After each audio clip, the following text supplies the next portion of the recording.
Ready?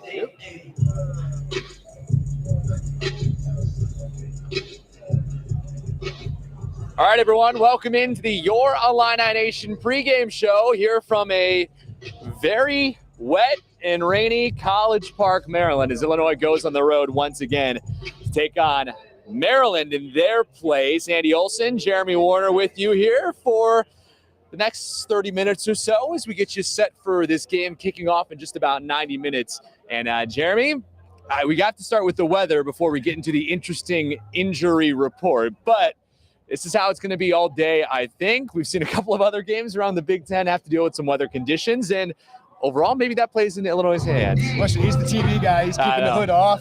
I'm putting it on because the rain's coming down hard now. It's going to be a slippery game, Andy. I think that you would think would benefit Illinois because Maryland is such a pass-heavy team, but Illinois has not been good at running the football. But it feels like it's this way around the East Coast, in the Midwest as well, with some rainy games. But it's definitely going to be damp and wet throughout the game. That means ball security is going to be really important. Just running the football is going to be really important. And Illinois has not been as good as they thought they would be in that regard this year. Yeah. All right. Well, let's get to that injury report. One that we knew coming into the game, not likely to see the field. Reggie Love III. Of course, he missed that game against Purdue, came back and did play against Nebraska. But Brett Bielema warned us early in the week that we may not see him. But a surprise name, a couple of surprise names, but the big one that stuck out to me is out for the game, did not travel. Keith Randolph Jr. not here, and Malik Elsie, the true freshman receiver as well, not here for the game. Yeah, Reggie Love, obviously a starter, but we expected him to be out. Yeah. We expect Caden Fagan, Aiden Lawfrey to get a lot of those carries. But losing Keith Randolph for the day, we don't know why. We don't know how severe his injury is. Brett Bielema did not make mention of it, so it didn't happen at practice. And he's kind of had injuries throughout the year that have been bothering him. But either way, he's out today, which means Johnny Newton's probably going to get a lot of double teams. Yeah. And Sed McConnell, who's listed as questionable in the injury report, he's working out right now. He's preparing to play today. And then Bryce Barnes, Gibson City kid, former walk-on, he's going to play an important role. But this is a position that Illinois is not very deep, and to lose one of your star players in Keith Randolph is a big concern when you want to get pressure on Talia Tagovailoa. And, of course, their running game has not been great this year, but they still got really talented running backs. So another list of concerns for Illinois. Malik Elsie, we all want to see, hasn't played a ton of reps, though. But Keith Randolph being out, big concern going into this one. Yeah, for sure. And it kind of ties into what we were saying about the weather. We could expect more run in this game. And for Illinois, that's obviously a benefit, taking away the passing game from Maryland. Talia Tagovailoa, top 20 in the country in passing yards and passing touchdowns this season. Illinois, though, I think they're starting to get their rhythm in that secondary. So I don't know if they're ready to go up against Talia yet, but certainly have been better in the last few weeks or so. So with the run game for Illinois being hampered by not having your senior starter out there, for Maryland not being able to pass the ball probably as much as they would like to in this game with the weather, I don't know what to make of it. Who's got the advantage in this one? Well, let's say, Maryland is the better team. They're 5-1. They have one loss so far this year, and it was to Ohio State. A game in which they were really competitive. Until Tagovailoa threw a couple interceptions in the second half. But this team has been crushing the other Power 5 teams. They had a weak schedule up until this. Their opponents that they played, Power 5 opponents, were 0-10 so far. But Illinois is 0-4 so far against Power 5 opponents.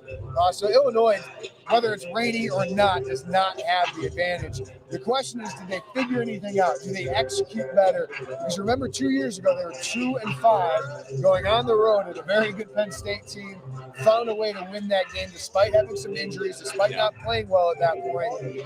There's just been no signs, Andy, that is coming, especially on the offensive side of the ball. Defensively, this rain, you got Johnny Newton.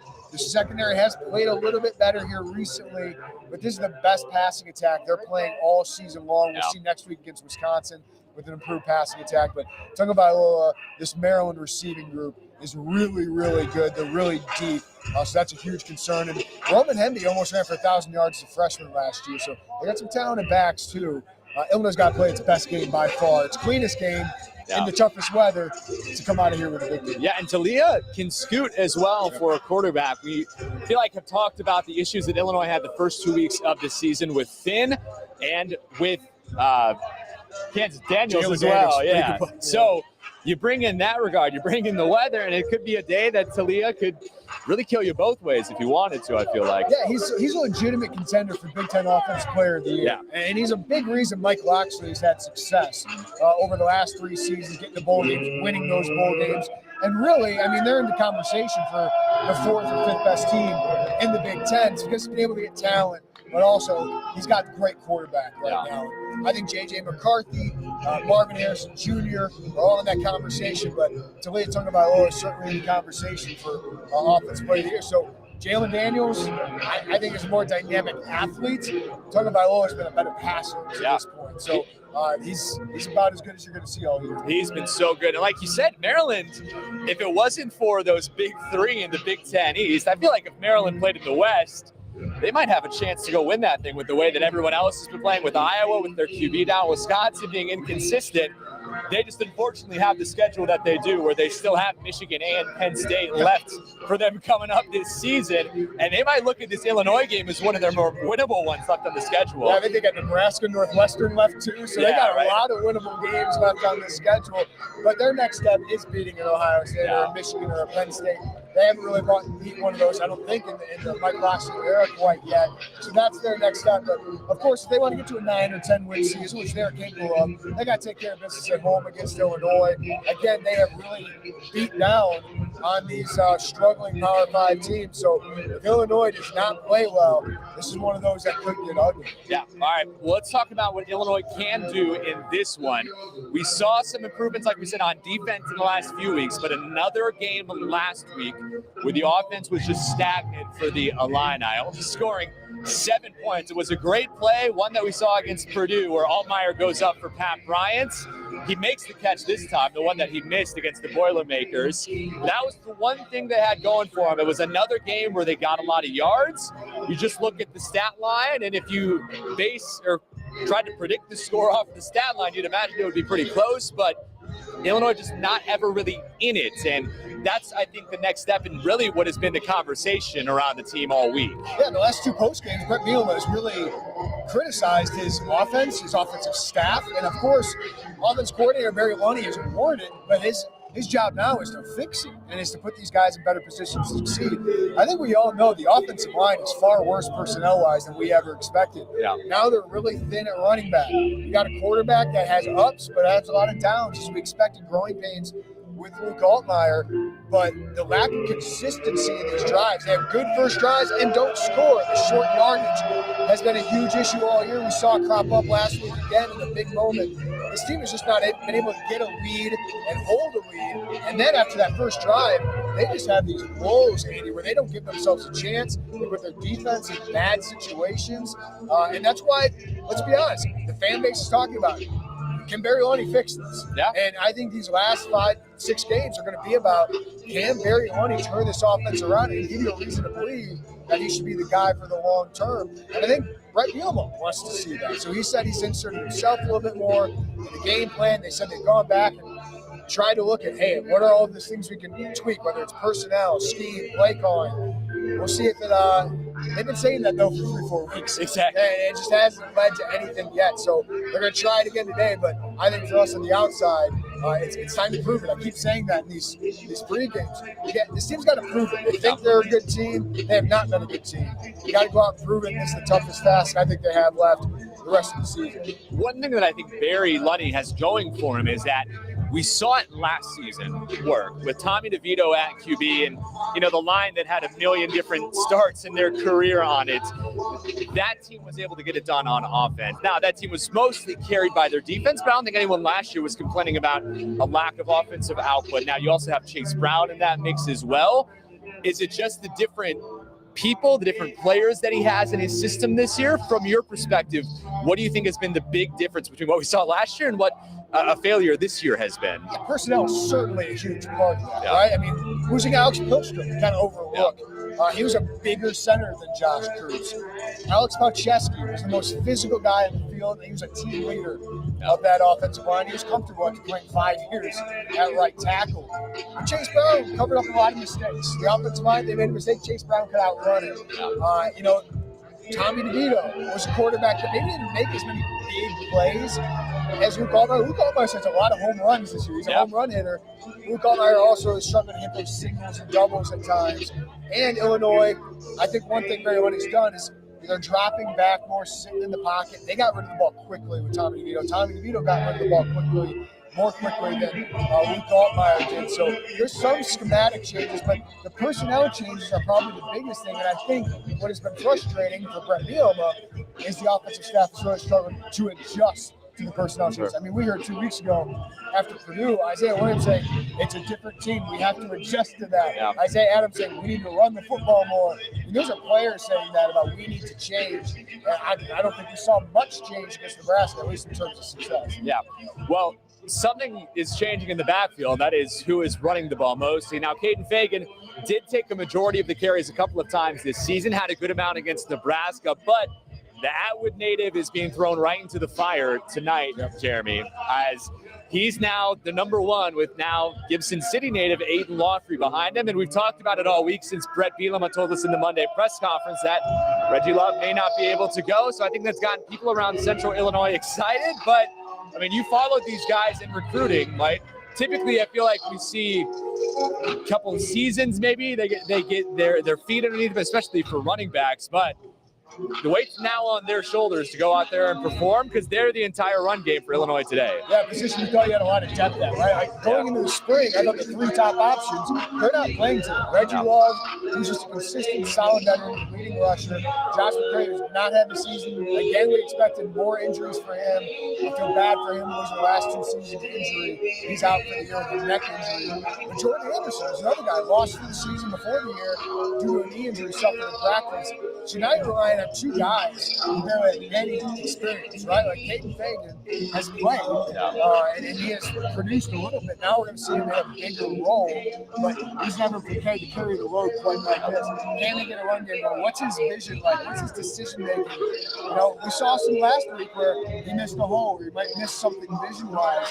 And Aiden Lawfrey, believe it or not, has never had a carry against a Power 5 opponent. Never had a carry against a Power 5 opponent. So we got to see some speed. Can he get some of those stretch runs going? We're going to learn a lot about these guys today, but you know, behind a struggling defensive line or offensive line, that's concerning today. Yeah. You're wondering how big a Power 5 football player is compared to Jeremy and I. You see just how short we are compared to some of these linemen. But you're right. The run game is, to me, going to be the biggest focus outside of the weather. And funny, the two are kind of playing together, run game and rain game. But it's kind of nice for Illinois that the 2 backs they do have left contrast each other the way that they do. The big guy in Fagan and then the speedy guy in Lawfrey. Yeah, the 2 of the most talented recruits that Brett Bielema's gotten. 2 of the higher-ranked guys. Aiden Lawfrey, one of the highest ranked in the class of 2022. Caden Fagan, one of the highest in 2023. Caden's got power. He's got some burst to him, too. So I'm really interested in to see him, what it would look like for him with 10, 12 carries in the game, to see if he can wear opponents down later on in the game. Because that's what we see from Josh McCray when he gets those type of carries. Meanwhile, Aiden Lawfrey, you hope he adds that speed out. To be honest with you, you've only seen like 1 carry of it so far in that FAU game.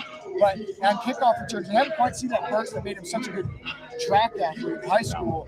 I'm interested to see what he does with some of those carries. But number one thing today, with the wet ball security. Illinois cannot afford the turnovers they've had this season. The thing about the run game is they're only able to run the ball if you get a lead or you keep the game close. Illinois just hasn't been able to keep the games close to run the ball effectively. Yeah, and mistakes, you bring up those fumbles, ball security today. Against Nebraska, those mistakes were started to being erased, you could see. Only 3 penalties for Illinois in the game. There was the interception by Altmaier in that one, but late they were chasing the game. Now that's going to be put to the test once again by the elements and against a really good Maryland team that's going to try and force them into those mistakes. Well, the mistakes that were made were on special teams, and those killed you against Nebraska. To have a kickoff return not even caught, and to turn it over like that, and they go up 17-0. To have the mistakes they have, like Hugh Robertson kind of going off script with that rugby punt, getting his punt blocked. You just can't have those kind of mistakes today. You can't have those mistakes, but the problem is special teams was a bright spot so far in the season, and then they have the bad game that kind of screws up a lot of things for Illinois' offense and defense. But they just got to have a clean game. Hard to do that in these elements, but if Illinois wants any kind of chance, they got to clean up their act a little bit. Yeah, for sure. Looking at the standings in the Big Ten West, interesting right now, to say the least. I know Purdue has Ohio State today. Like I said already, Iowa is without their quarterback the rest of the year. Wisconsin is kind of an unknown at this point. Those two play each other today. I believe the total in that game had dropped to 34.5 or something like that. So a lot of defense being played in that one. I don't know if Illinois can really look at the standings at this point this season. Halfway through, I think people were expecting that to be the case, much like it was last year when they started 5-1. But now it's about just trying to get to a bowl game, I feel like. And they got this game and then Wisconsin before the bye. They lose both of those, 2-6 going into that. Let's be honest, Andy, they got to get a win. They need a win against a Power 5 opponent because you had lost all the momentum from last season. Like, all that momentum you built up and goodwill, it has been lost with the way you played. Attendance, even for homecoming next week, I do not expect to be very good. So you need to find a way to get fans to believe, to get recruits to believe again, and you need to get your locker room to believe. I don't know if that's a locker room that believes in itself right now. Why would they with the way they're playing? So I think it's a big to put it together, at least a really competitive game to give you some hope down the stretch, kind of like you did with that Penn State win, where that team was able to get to 5-7. You beat Minnesota, a ranked team at the end of the year. You crushed Northwestern. You got to look for signs that this program is not just completely going in the tank like we've seen so many years. Like, if Illinois does not correct some of these things, they could go 2-10. There's a big difference for me from 5-7 or 2-10. Like, there are opportunities to win football games. It might not be today because Maryland's one of the best teams you got left on the schedule. But next week, the week after, Minnesota, Northwestern, Iowa's not a very good team, but they don't beat themselves a lot. Got to find a way to get some wins throughout the rest of the season. And I think it just starts playing better football, cleaner football. So even if it doesn't come out with a win, I think take this game in the fourth quarter and give themselves a chance to win. I think you feel like they can be competitive down the stretch. Our colleague Joey Wagner, of course, showing the similarities between that 2021 win against Penn State. It's the weather, it's out east, not playing well at this point of the season. We know how big that win was. I don't know if anyone is brave enough to predict that kind of same outcome today, but Jeremy, there are similarities there. That's right. If you think about it, they were banged up at that point of the season, but can this team run for 350 yards? Yeah, I'm not so sure with the offensive line and the running game that they had. But I do think getting away, this is not going to be a great crowd. It's their homecoming, but Maryland's fans are not into football. Plus, losing to Ohio State might take the wind out of their sails, but it's raining. It's going to be miserable to be in the stadium today. So I don't think it's going to be a great crowd. So maybe Illinois just getting away from the noise in Champaign, the noise of us in the media and fan base asking about it, maybe getting away can help them a little bit. But it comes down to this got to play better football. For sure. All right. We're looking around now, and the gates have opened. Some of the student section have already found their way in. Why anyone, like you said, would want to sit in the rain? We're still almost 60 minutes away from kickoff. Why you'd want to sit in the rain for that long, I don't know. I saw Hugh Robertson before the game, said hello to him, and he was chatting me up a little bit. He said, I love playing this way and Aussie rules football. So back in Australia, he loved playing in this weather. He goes, I'll see if I love playing in it after today. So we'll see. Yeah, Illinois, of course, practicing this week. Didn't rain much in Champaign besides last night. They were already here at this point, so they couldn't really practice in the rain. So I believe that they tried to dampen some balls in practice to give them some tests. I don't know what that'll look like today. First bad weather game of the year. Yeah. Remember last year, there were so many of them, especially with the wind last year, Michigan State, Purdue. Yeah. But that's the time of year we're getting here, Andy, where we're getting into Big Ten weather. You think of a Brett Bielema team, usually that bodes well, but they have not been as strong in the trenches as we expected. Do we see Barge this time out like we saw against Penn State? That's my big question, I think. I don't know if you have enough offensive line to run Barge right now that you trust. So, and that'll be interesting to see, speaking of the offensive line. Yeah. Chris or Josh Geske both listed as questionable. I haven't been able to look around yet to see if those guys are warming up. It sounded like Zy Crisler would play. He was close to playing last week. I have doubts about Josh Geske. We'll have to look around and see if he's here. All right, let's get to our predictions a little bit now. First of all, Jeremy, some guys on each side that maybe your eyes are going to the most in this game. I know we've talked about a lot of Talia in this game, but his receivers got to make plays. The Maryland defense is going to have to make plays. But where are your eyes being drawn on either side? Yeah, offensively, they have a deep group of weapons. I mean, Roman Hemby was a really good running back last year. Hasn't had a great start this year. And Deshaun Jones, Illinois recruited him. Lovie Smith recruited him back in the day. Missed a couple years due to injury. He's just a really consistent go-to wide receiver. Caden Prather for them. He's 6'4", 200 pounds, former 4-star prospect. Ty Felton had a 3-touchdown game earlier in the year. And Corey Geiches, he's only about 6'2", 205, and they list him as a tight end. He's kind of an H-back, one of the best receiving tight ends in the Big Ten. So these have a lot of playmakers. Then defensively, they've been banged up in the secondary a little bit. They have a pretty good defensive front that they've been able to help running teams in check so far this year. So the offensive line's going to have their work cut out for them. It's really where you want the physicality for Illinois to finally show up if they can get healthy beside Crystal and Josh Gessler. All right, there's a lot of elements to this one. It's a couple of losses in a row for Illinois. It's the weather. It's all of the injuries. All of that combined, Jeremy, as you look at this game, what is your prediction in this one? Who do you think comes out on top? I got Illinois losing 28-10. I just think Maryland's the better team. They score points. Illinois does not score many points. It's a rainy day. Illinois' running game has not been very good. Listen, Illinois has not given us a reason to pick them or to think that they're going to win a game against a good Big Ten football team, especially on the road. So while I think the weather might be able to keep Illinois in this a little bit longer than we expected, we're just seeing this team make too many mistakes, have too many breakdowns to think they're going to come out of here victorious against Talia Toledo. Yeah, I appreciate you taking the other side because we were just talking to radio's Martin O'Donnell upstairs, and he was talking about how when he makes picks, he always picks Illinois. Yeah. Why not? Yeah, we're not going back and checking the records. I said last week, I think this is the last time we're going to pick Illinois until they give me a reason to. Yeah. So they got to give me a reason. Every Illinois fan watching this out there is, why would Illinois win today? You got to go prove it. Nobody thought they were going to Penn State. I didn't make that trip because I didn't think they'd go to Penn State. I sent Joey Wagner to do it, but they end up winning. So we'll see. We'll see if they can get it going. I think it's a really important day for Barry Lunny to get that offense going and give yourself a chance. Given Maryland, even with a good defensive performance by Illinois, Maryland's going to find their way in the 20s. Yeah. Can Illinois find its way in the 20s? We got to see that. Yeah, I'm going to go same side. I'm picking Maryland as well, but I'm going to go 24-17. I think it's a little bit more competitive, a little bit more close. I may be willing that to happen so that we have something to talk about in this game. It would be nice. It would be nice, but we both see this one going under. It was still 51.5, I believe, even considering the weather.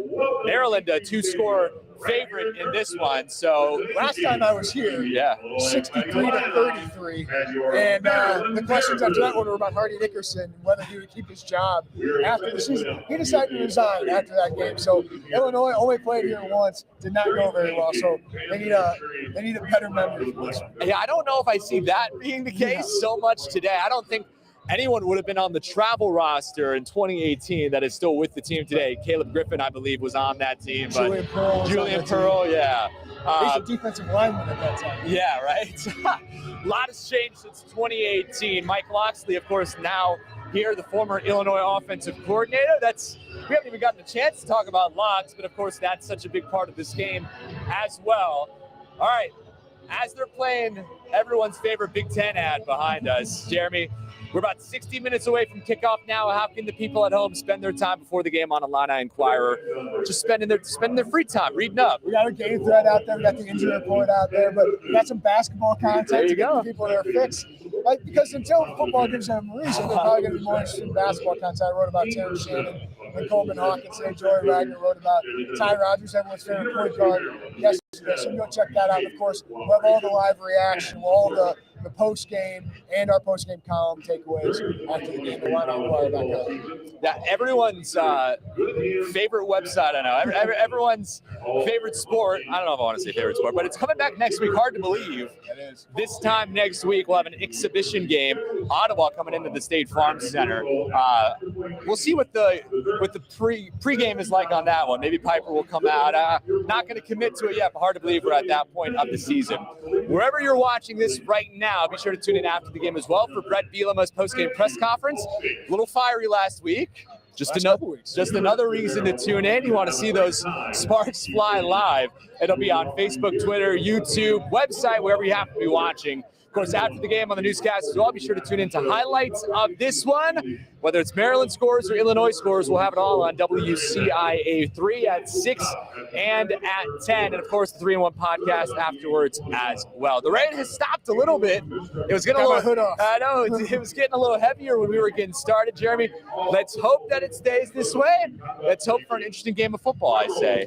Yeah, and a shout out to a couple of guys we saw yesterday, Austin, Sam, and Noah. There you go. Took us around the Capitol. They're going to be here today. So shout out to you guys. I know there's a lot of Illini fans in the DC area that probably show up today. I know. I saw a ton on my flight coming in, so it should be a nice little Illinois contingent here as well. But if you're watching at home, this one on NBC and Peacock, 2:30 Central, 3:30 Eastern, depending on where you're watching this one. Getting started here in 60 minutes.